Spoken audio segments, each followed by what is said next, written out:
You believe you are something rare just because you have five senses and thumbs that move freely?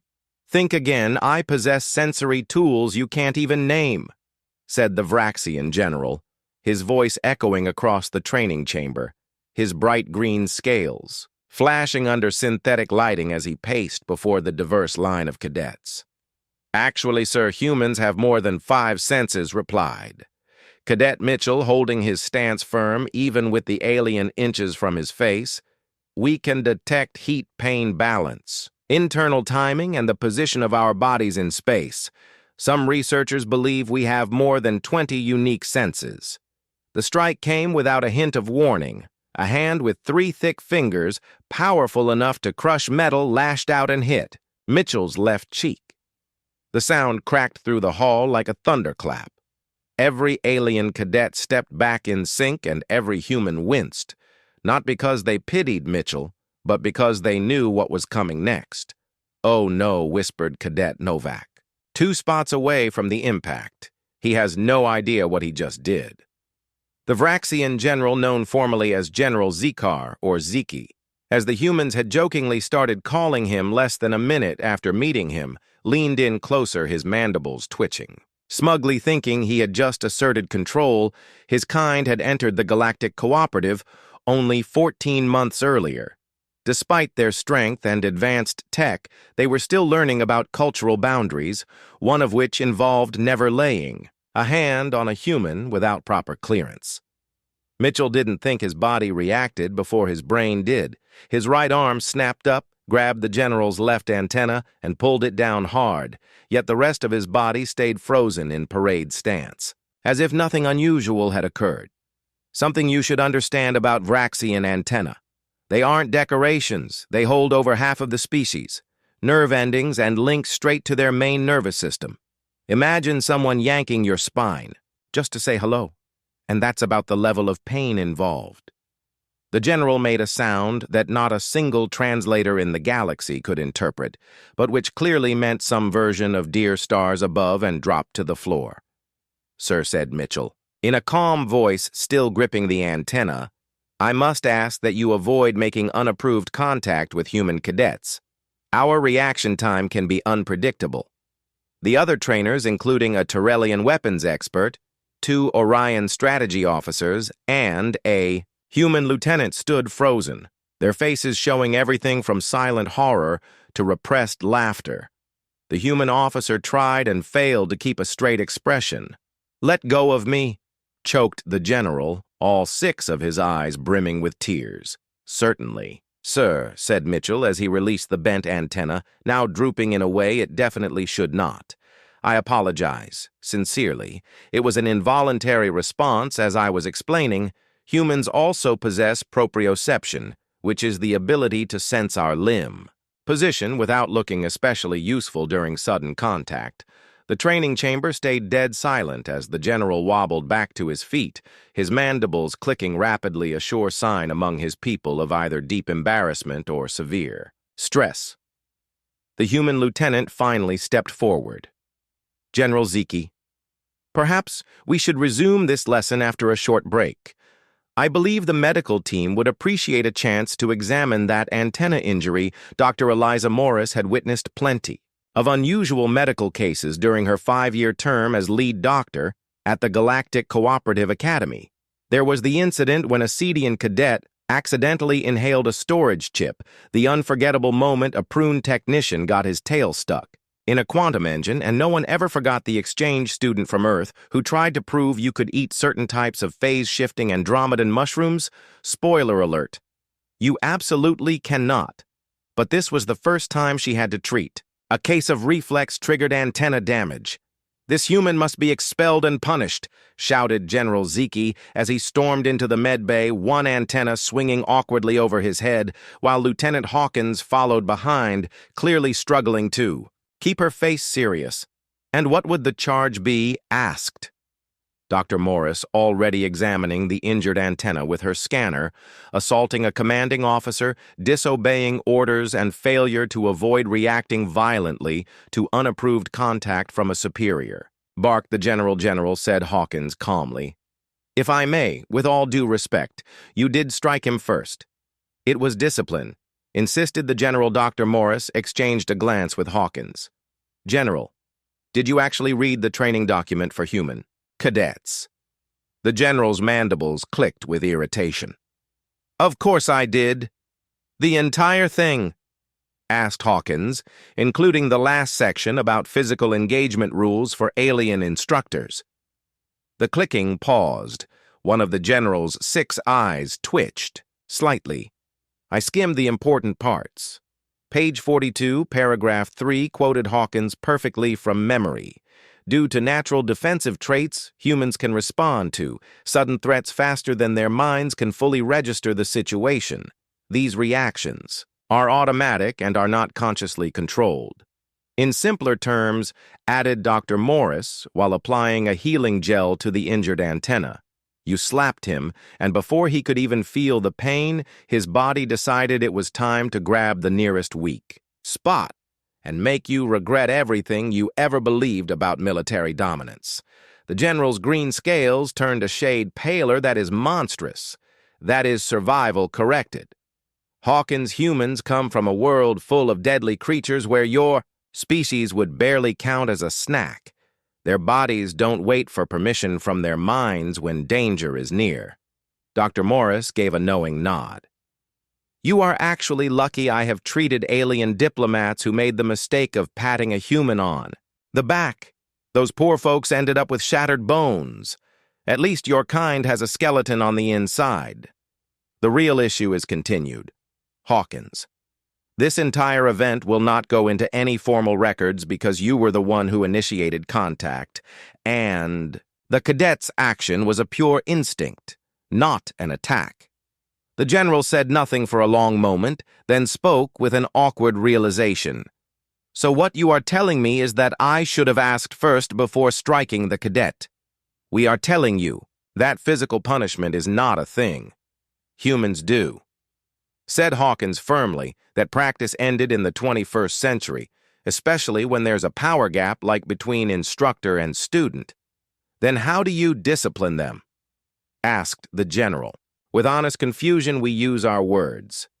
General, said Dr. Morris with a smile, like civilized species do. Meanwhile, in the squad barracks, Cadet Mitchell had become an overnight legend. You pulled his antenna. Cadet Williams was nearly jumping from excitement. Do you even know what that means? Mitchell sat on his bunk holding an ice pack to his sore face. Probably means I just got kicked out before the semester even started. No, you hero, said Cadet Novak. You just reshaped alien-human training policy with one reflexive move. The barracks was a rectangular space with twin rows of sleeping bunks assigned to Echo Squadron, 24 cadets in total, 12 from Earth and 12 from other worlds. Echo was one of the first true mixed species training teams in the Academy's history. Cadet Toro, a blue-skinned Volmeridian with 4 arms, leaned on a locker on my planet. If you touch another person's sensory organ without permission, it is a challenge to the death. Yeah. Well, on my planet, if you slap someone just for speaking their mind, you get your face rearranged, replied Mitchell without looking up. This is what humans always get wrong about joining the cooperative, said Cadet X-Ray, the only Paraxian in Echo, his shimmering exoskeleton, catching the light as he gestured with multiple limbs. You believe the galaxy should change for you, instead of adapting yourselves to how the galaxy already works. The air in the room seemed to grow colder as the human cadets exchanged silent looks. Interesting thought, said Cadet Navarro as she closed her technical manual.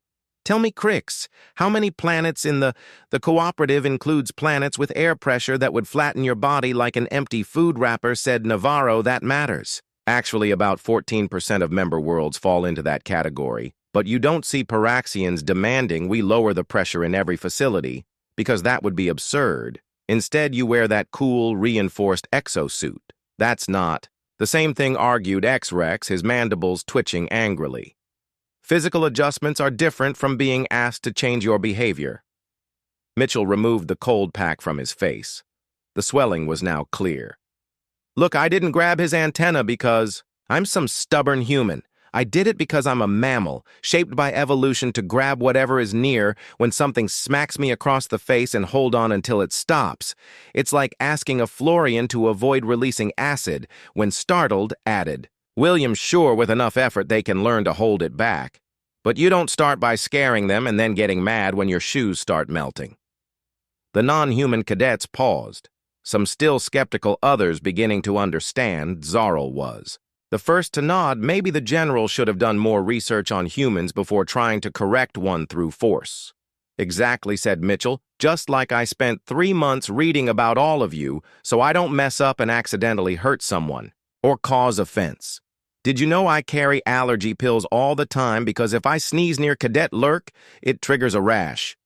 Lurk, a fur-covered Canesian. Nodded awkwardly.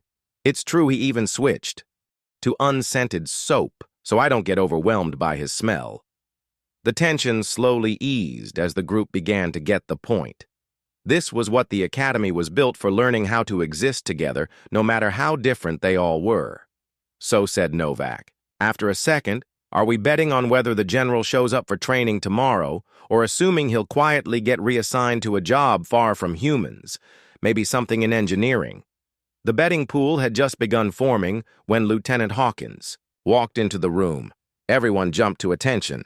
"Relax," she said, face unreadable.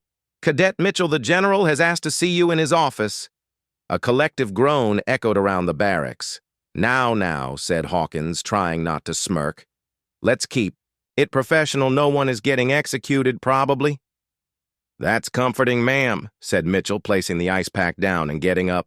"I'd say you've got at least a 60-40 chance," she replied deadpan, as they exited. The walk through the corridor was quiet until they'd left the dorms behind. So said Hawkins. Eventually, "How's your face?" "It'll be fine, ma'am, and your hand. Vraxian armor isn't exactly gentle. Sore but nothing broken," Mitchell replied, flexing his fingers. Hawkins nodded, then stopped abruptly, turning to face him. "Mitchell, what you did technically counts as a valid reaction to unwanted physical contact, but you've also just created an interspecies diplomatic situation on day 1. Mitchell winced. "Is it really?" "That's serious, Mom. General Zeke is the first Vraxian instructor at this academy," said Hawkins. "His people joined the cooperative because they respected how we train our forces. This situation just made things more complicated." "I understand, Mom," Mitchell said quietly. "If removing me from the program would help fix this, don't be dramatic." Hawkins cut in sharply.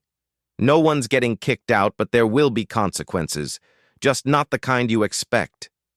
Before Mitchell could ask, they reached the general's office. Hawkins knocked firmly. Enter came the general's voice, sounding far less confident than earlier. Inside, General Zeke sat at a desk that seemed comically small for his tall, armored frame. His bandaged antenna had been set right, looking more normal. Now Mitchell stepped in, and the general's 6 eyes blinked quickly, a sign of recognition in Vraxian culture. "Cadet Mitchell, please take a seat." Mitchell sat upright, hands resting neatly on his knees. Hawkins remained by the door. "I've been told," the general began, "that my actions earlier were considered unacceptable by human standards." Mitchell didn't speak, unsure if he should. Lieutenant Hawkins and Dr. Morris gave me a much clearer understanding of human instincts and social rules about contact. Apparently, I made several serious mistakes. This was not at all what Mitchell had expected. The general's mandibles clicked in a soft, uncomfortable rhythm. "Sir, I also reacted poorly," Mitchell began, but the general raised a hand. "Your response was unconscious and defensive. Mine was chosen and based in ignorance. That is not the same thing." He shifted slightly in his chair. "On Varaya, we use physical correction during training. It's how our youth are taught by touch and pressure. It never occurred to me that what is normal for us would be harmful to your kind." Mitchell gave a small nod. "Cultural gaps are tough, sir." "Indeed," said Zeke, with faster clicking.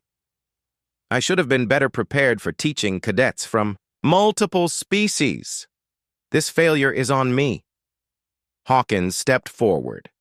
General Zeke has offered a solution I believe could be very constructive. The general turned to Mitchell Cadet.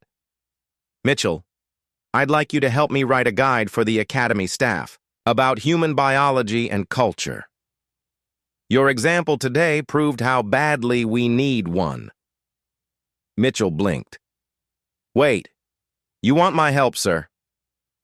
I want to prevent other instructors from repeating my mistake and other cadets from ending up in the same position you did. Consider it your first task in interspecies diplomacy. 3 weeks later, Mitchell stood in front of the entire Academy training staff, 42 instructors from 17 different alien species. Behind him, a glowing display titled Human Cadetses, a guide for non-human trainers. General Zeke stood beside him, his antenna fully healed except for a slight bend that would probably never go away. As you'll see in Diagram 3, B said, Mitchell pointing to a hologram of the human nervous system. Our reflex actions bypass the conscious brain completely. It's a survival trait from living on a planet full of things that wanted to eat us. A trait common in prey species. Noted, Commander Thorell, an Andorian known for tactical instruction, the difference said. General Zeke stepping in is that humans evolved as both hunter and hunted. Their instincts defend, but their reactions strike back. The presentation continued. Mitchell explained key points of human anatomy psychology and cultural behaviors. The section titled, Why Humans Might Punch You for What Seems Like Nothing drew the most interest. In conclusion, said Mitchell as the final slide appeared, humans are masters of adaptation. Give us the rules and time, and we'll adjust. But our instincts run deep, and some triggers bypass logic entirely. No amount of training will erase that completely. Commander Relic, a Traxian infamous for being tough on cadets, lifted a tentacle. Are you saying we should cuddle human cadets because they might react badly to standard discipline? Commander asked Mitchell. Glanced at General Zeke, who gave him a small, almost unnoticeable nod. No, Commander Mitchell answered. I'm saying effective discipline never needs to involve physical contact. For any species, humans respond extremely well to clear communication, loss of privileges, added responsibilities and consequences that tap into our strong sense of fairness and community values. And what would you know about effective discipline? Cadet Relic asked, his bioluminescent spots glowing with doubt. Permission to speak frankly, sir, Mitchell asked. Granted, said the Academy Commandant, who had been watching from the back. Sir, I grew up with 4 older siblings on a terraforming colony, where environmental suits failed often and local wildlife viewed us as snacks. By the time I was 12, I was helping maintain life support systems.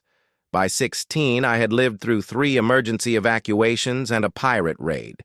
The Academy is tough, but it's the safest place I've ever lived. A quiet murmur spread through the instructors. What Cadet Mitchell is too humble to mention, said General Zeke, is that humans as a species survived their own planet for millions of years, while it actively tried to destroy them. Then they almost wiped themselves out with nukes, climate collapse, and AI uprisings, and they still made it to the stars. They didn't do that by falling apart when someone raised their voice or smacked them on the head. The room fell silent again as that truth settled in. The guide we've put together, said Mitchell, motioning toward the digital files being distributed, includes detailed recommendations tailored to each species. It focuses on training methods that respect biological and cultural differences. We believe this approach will improve outcomes across the board, not just for humans. After the presentation, as the instructors filed out, the Commandant approached them. Impressive work, she said. Though honestly, this whole mess could have been avoided if someone had actually read the existing manuals. With respect, Commandant, said General Zeke, the current manuals are insufficient. They mention facts but lack context or anything practical, and they're buried in appendices nobody reads, added Mitchell quickly. Mom! The commandant raised an eyebrow but didn't argue. "Your new guide should prevent future confusion," she said. "And Cadet Mitchell." "Yes, Mom." "Your conduct during this incident has been added to your permanent record in a positive way. We need officers who can turn mistakes into lessons. Keep it up." As she walked away, General Zeke turned to Mitchell. "She is right. You've shown impressive diplomatic instincts for a first-year cadet." "Thank you, Sir," Mitchell said. "Though I wish I'd done it without injuring a superior. As would my antenna," the general replied dryly. "But the painful lessons are often the ones we remember best." Word of the antenna incident spread through the academy, like a quantum wave getting more dramatic with every retelling.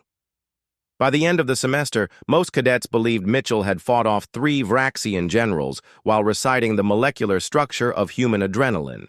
The truth was far less exciting, but far more meaningful. The guide he and General Zeke had created became mandatory reading for all academy instructors and was soon part of the core curriculum. More importantly, it started a broader discussion about how to properly train a multi-species force. Within Echo Squadron, the event built an unexpected sense of unity. The human and alien cadets began regularly teaching each other about their species' traits and quirks, often with hilarious results. "So let me get this straight," said Cadet Tazaral one night in the mess hall. "You humans eat capsaicin, a chemical plant developed specifically to make mammals avoid them." "Not only eat it," said Williams, dumping hot sauce onto his pasta. "We compete to see who can handle the most pain that is deeply unsettling," said Rix, all 4 eyes wide. "Says the species that eats fermented fungus spores for fun," replied Navarro. "Those are medicinal and boost mental performance," said Rix. "They make you see patterns and smell colors," said Mitchell. "Exactly," said Rix. "Enhanced cognition." These back-and-forth exchanges became normal and entertaining. They even put together their own unofficial document titled Weird Stuff. My Alien Roommate Does That Almost Killed Me, which became a bestseller on the Academy's internal network. Meanwhile, General Zeke turned into one of the most vocal supporters of human cadets. His first-hand experience gave him a unique perspective that he shared freely with other Vraxian leaders.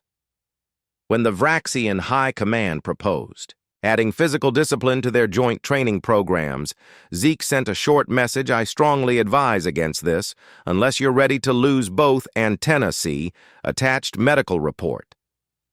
The proposal was quietly dropped. 6 months after the antenna incident, Echo Squadron was in the final phase of their wilderness survival training on Epsilon 4. A mostly untouched world with breathable air and a terrain that worked for most oxygen-based life. The goal was simple: travel from the drop zone to the pickup point using only basic gear and whatever they could find along the way. Each team was made up of 4 cadets from different species. Mitchell's group included Tyceril X Rix and a human cadet named Reyes. Everything was going smoothly until the wildlife showed up. "What the hell is that?" whispered Reyes, crouched behind a fallen log. "Something they didn't mention in the prep briefing," said Mitchell, watching the huge creature blocking their path. It looked like a fusion of an earth rhino and a giant centipede, armored body plates, and dozens of legs tearing through the trees as it slurped sap from the trunks. "Fascinating," murmured X-Rix. "Definitely a new arthropod-class megapona." "Fascinating is not the word I'd use," said Reyes. "That thing is between us and the rendezvous point."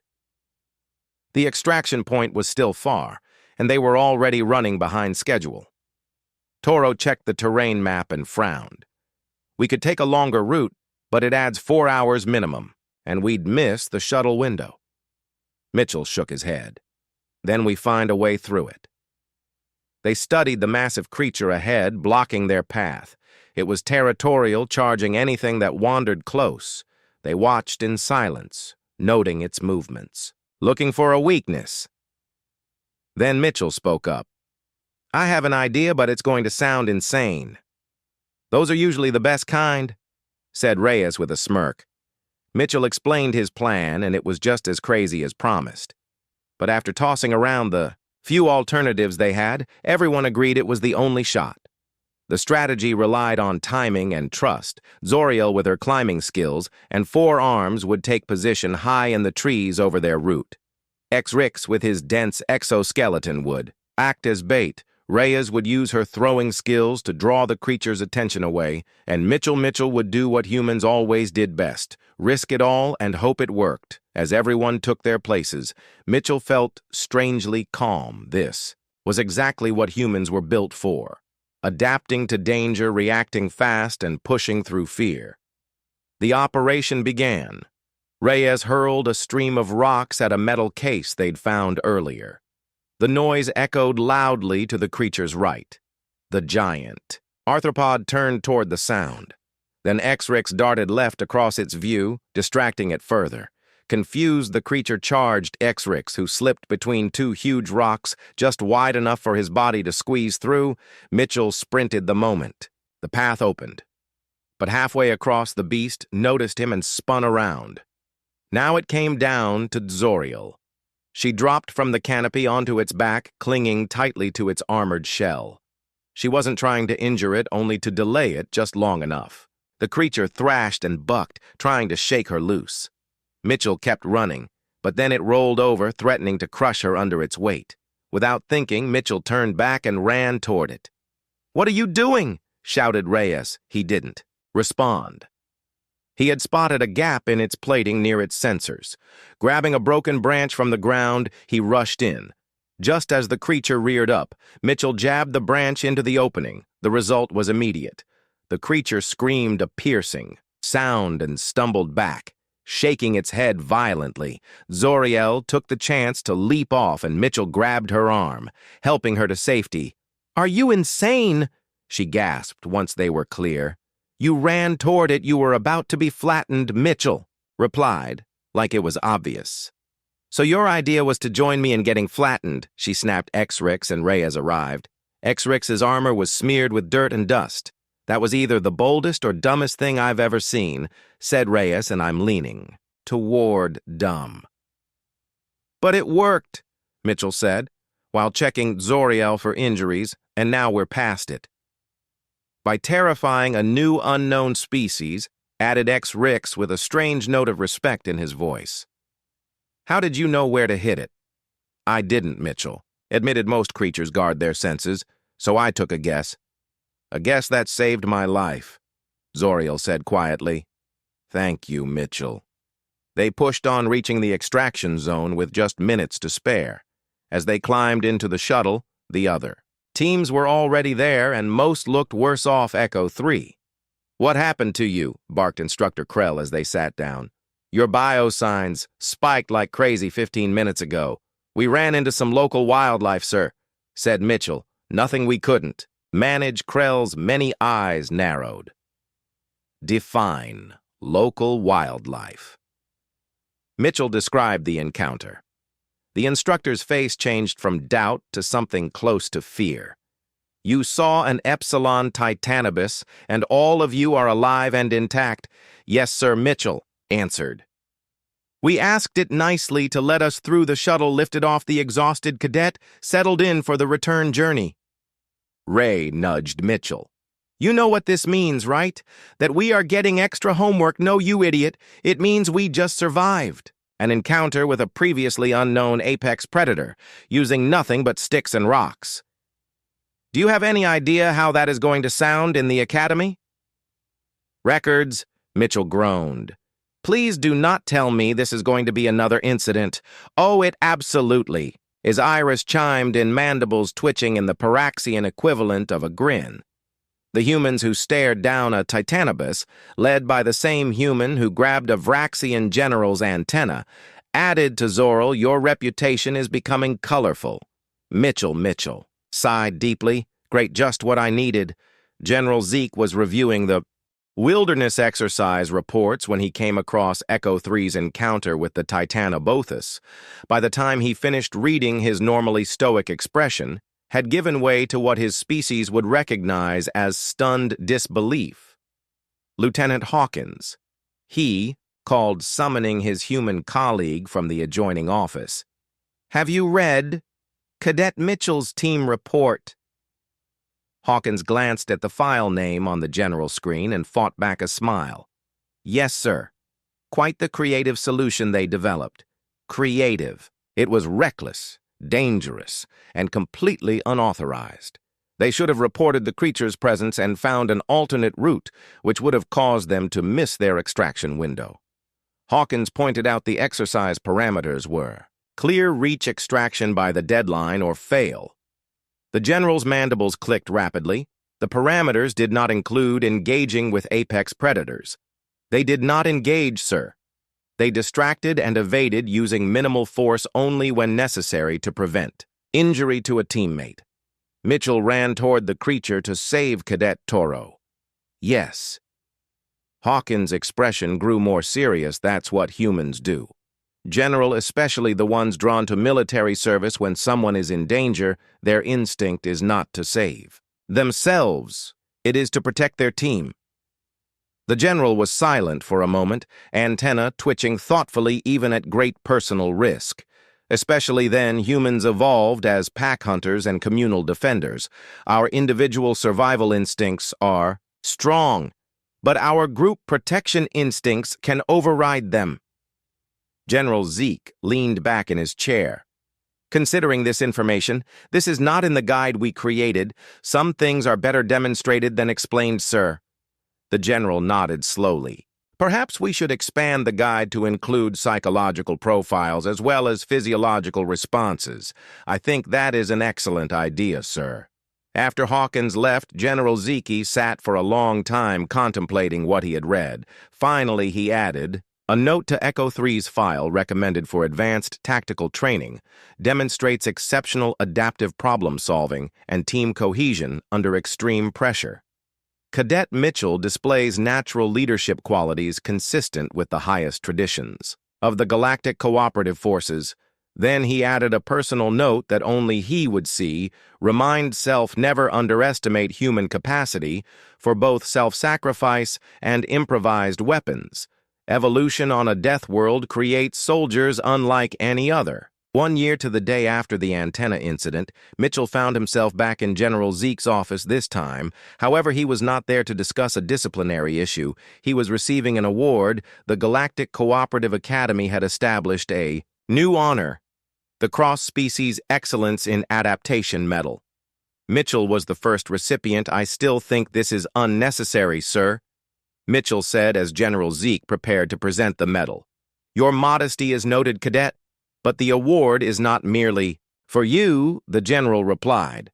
"It recognizes the progress our entire academy has made in true multi-species integration." The ceremony was small. Just General Zeke, Lieutenant Hawkins, and the members of Echo Squadron. They had become something of a legend at the Academy, not just for their individual exploits, but for how they had embraced their differences and turned them into strengths. When I first arrived at this academy, General Zeke began addressing the assembled cadets. I believed that effective military training required uniformity, that all species should adapt to a single standard of behavior and performance. His gaze swept across the room, taking in the diverse beings who had become one of the Academy's top-performing units. I was wrong. True strength comes not from forcing different species into a single mold, but from understanding and leveraging the unique capabilities each brings to the collective. The general's damaged antenna twitched slightly as he turned to Mitchell Cadet. "Mitchell taught me this lesson in a rather direct manner." A ripple of laughter went through the room. "But the lesson has been invaluable. The guide we created together has now been adopted by 17 cooperative training facilities. More importantly, the philosophy behind it, that we are stronger because of our differences, not despite them, has become a cornerstone of our approach to multi-species operations." The general picked up the medal, a simple silver disc engraved with symbols representing the 17 founding species of the Galactic Cooperative. Cadet Mitchell, for your contributions to cross-species, understanding your exceptional adaptability in challenging situations, and your unwavering commitment to the ideals of the Galactic Cooperative. I present you with the inaugural Cross-Species Excellence in Adaptation Medal as the general pinned the medal to Mitchell's uniform. He added quietly, "Try not to grab any more antenna, cadet. The next species might have something more volatile attached to their heads." Mitchell's lips twitched into a smile. "I'll do my best, sir." The ceremony concluded with the traditional Academy salute, a gesture carefully designed to be physically possible for all member species, regardless of the number or configuration of their limbs. As Echo Squadron filed out of the office, Lieutenant Hawkins held Mitchell back with a light touch on his shoulder. "A word, cadet, of course, Mom." When they were alone, Hawkins leaned against the general's desk, arms crossed. "So how does it feel to become an Academy legend before even completing your first year?" Mitchell shifted uncomfortably. "Honestly, Mom, a bit ridiculous. I didn't do anything special, didn't you?" Hawkins raised an eyebrow. "You turned what?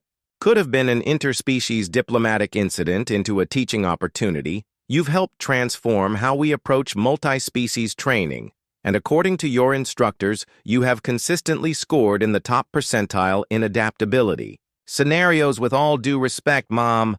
I just did what seemed logical. Any human would have reacted the same way to being slapped to the slap. Yes, but not to the aftermath." Hawkins straightened. "The Academy Commandant has taken a personal interest in your progress, Mitchell. She believes you might be suited for a specialized track." Mitchell blinked in surprise.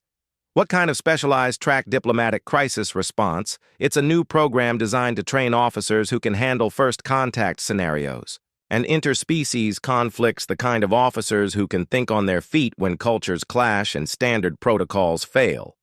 "You want me to be a diplomat, Mom?" I grabbed a superior officer's antenna. Hawkins laughed. "Which is exactly why you're being considered. We don't need more stuffy diplomats who know which fork to use at a state dinner. We need officers who understand visceral biological reactions and can adapt to them in real time." She handed him a data chip. "Your new training schedule. You'll continue with Echo Squadron for standard exercises, but you'll have additional coursework and simulations specific to the diplomatic track." Mitchell accepted the chip, still processing this unexpected development. "Does this mean I need to stop running toward giant centipede monsters?" "Quite the opposite, cadet. Just make sure you have a really good reason when you do. News of Mitchell's medal and specialized training spread quickly, as all gossip does in a closed environment like the Academy. Most reactions were positive. The antenna incident had become something of a beloved Academy legend, but not everyone was pleased. "Special treatment," muttered Commander Relic as he watched Mitchell's team outperform the others in a tactical exercise. One human grabs a Vraxian's antenna, and suddenly the whole curriculum changes to accommodate their barbaric reflexes. Captain Devarro, a Volmeridian instructor who overheard the comment, turned all four of her eyes toward Relic. "Is that resentment I detect, Commander? How fascinating its concern for standards." Relic countered, his bioluminescent spots pulsing with irritation. "Humans are being coddled. Coddled." Devarro laughed, a melodic sound that carried across the observation deck. "Have you seen their new training regimen? The diplomatic crisis track makes standard training look like a recreational activity." She gestured toward the training arena where Echo Squadron was currently navigating a complex maze filled with various environmental hazards. Each hazard was specifically designed to challenge different species: physiological weaknesses, extreme temperatures for the heat, sensitive Paraxians' high-frequency sound pulses, painful to Kinesian ears, gravity fluctuations that played havoc with Volmeridian equilibrium, and atmospheric changes that made humans dizzy and disoriented. The point of the exercise wasn't to avoid all hazards. That was impossible. It was to recognize which team members were vulnerable to which hazards and coordinate accordingly. Currently, Mitchell was carrying a disoriented Williams through a high-gravity zone, while Zorro used her forearms to shield Shrix from a heat pulse. They are adapting to each other's weaknesses, Devarro observed, not avoiding them or pretending they don't exist, but acknowledging and compensating for them. That's not coddling, Commander. That's evolution. Relic's spots darkened a sign of grudging acknowledgement, perhaps, but I still maintain that discipline is becoming too lax. You know what your problem is, Relic Devaro said with a smile that showed all 26 of her needle-like teeth. You're thinking like a solitary predator. But the cooperative isn't about being the strongest individual, it's about being the strongest collective. Below them, Echo Squadron reached the maze's exit, their time a full 3 minutes faster than the previous record. Impressive, admitted Relic reluctantly, and that said, Devaro is why Cadet Mitchell and his squadron are being given special opportunities, not because they are being coddled, but because they are showing us all how to be better. The diplomatic crisis. Training was every bit as demanding as Hawkins had suggested. In addition to his regular coursework, Mitchell now spent hours in advanced simulations designed to test his responses to increasingly complex interspecies conflicts. Scenario 47. B announced the AI running the simulation diplomatic reception on Proxima Station 16 species present, including 3 with conflicting biological imperatives. Objective: prevent escalation when the Morrican delegation releases pheromones that trigger a mating response in the Cletelian ambassador, while simultaneously causing respiratory distress in the Terran representatives. Mitchell stood in the holographic reception hall, mentally reviewing everything he knew about Moran pheromone. Production, involuntary during stress. Cletelian mating behaviors, aggressive and public and human respiratory sensitivities, wide-ranging and potentially fatal. These scenarios never had a perfect solution. The goal wasn't to prevent all problems. That was often impossible due to incompatible biological needs. The goal was to minimize harm, maintain dignity for all parties, and prevent escalation to violence or diplomatic rupture. Mitchell spotted the Moran delegation entering the hall there, translucent skin already showing the purple flush that preceded pheromone release. He had approximately 40 seconds before the situation would cascade into chaos. He made his decision and moved quickly toward the environmental control panel simultaneously, opening a communication channel to the station's medical team as he worked. He couldn't help but think that 6 months ago, he couldn't have imagined being in this position, training to handle interspecies crises that could affect thousands of lives, all because he grabbed an antenna 2 years after the antenna incident. Echo Squadron gathered for their graduation ceremony. They had completed their training with the highest collective scores in Academy history, not because each member excelled in every area, but because they had perfected the art of leveraging each species' strengths while protecting against their vulnerabilities. Mitchell, now Anin. Mitchell stood with his squad mates as the Commandant delivered her address when the Galactic Cooperative was formed 53 years ago. She began, many once believed it was an experiment doomed from the start. How could species shaped by different worlds, each with unique biologies, psychologies, and cultural imperatives, ever truly cooperate? Would we not inevitably try to force others to conform to our ways or retreat into isolated enclaves of biological compatibility? She gestured toward the graduating class before her.